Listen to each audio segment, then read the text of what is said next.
Les élections législatives algériennes pour ses ressortissants vivant en Touraine, c'est l'occasion de se sentir pleinement citoyen, mais surtout se faire entendre. Je pense de voter, c'est un devoir national, déjà il faut le faire. On est en France, on vote en France, et on est algérien, on vote algérien. C'est surtout pour le consulat, pour qu'il nous ramène un consulat à Tours. On a plus de choses à Tours, qu'on n'ait pas besoin de monter à chaque fois à Paris pour faire le passeport par exemple, carte d'identité algérienne, etc.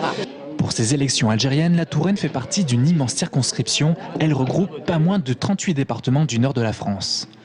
Une distance qui a eu un impact certain sur la campagne. Au deuxième jour du vote, le taux de participation n'est seulement que de 15%. Il aurait fallu que les candidats fassent leur campagne, et à travers leur campagne, ils devraient toucher toute la communauté algérienne. Bon, malheureusement, je crois qu'il y a le candidat local qui a fait son travail, mais les autres qui sont représentés, qui sont des autres villes, c'est-à-dire la partie nord de la France, on n'en a pas vu beaucoup. Comme il y a un manque de, si vous voulez, de programme des candidats, peut-être que les gens aussi hésitent à venir.